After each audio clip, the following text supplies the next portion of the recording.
Pension आ रही है तेरे? हाँ पेंशन तो आ रही है पर मैं टेंशन भी आ रही है।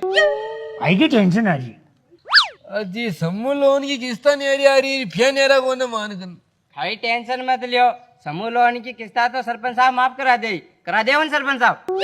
हाँ करा दिया हूँ।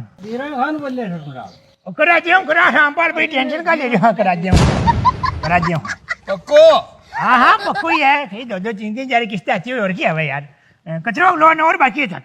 हमारा तो 4 लाख को लोन बाकी है, जिमाल 2 किस्ता फ्री में। हमारे 3 लाख को लोन बाकी है, हमारे 2 को है बाकी है, हमारे 1 लाख को है।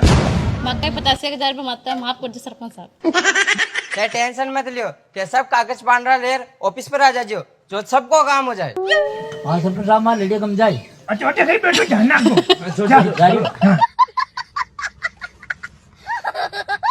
वाह ठीक है मैं चलूँ। डबो डबो ते हर बार बोर्ड की टेम पर तो आगे हाथ फैला पा जाओ। वह 20 साल डोली पड़ी मारी मां मर गई उठे। मर गई तो यार जब बारे ना कोई रोक हमारा सके। मकान तो पास करो थे। मकान पास करा बोर्ड दे रही है, सबने गांव वाला ने ले रखी है। आज बोर्ड की टेम पर आ जाओ, बातें न नाल दे तुम आओ दे। अरे पर के नाल है तारे मकान उकान बनावा सब। आज क्या ना सरपंच साहब जी। लाजू बा ताको छाले मर गई जो वाको पास करा दिया मुने।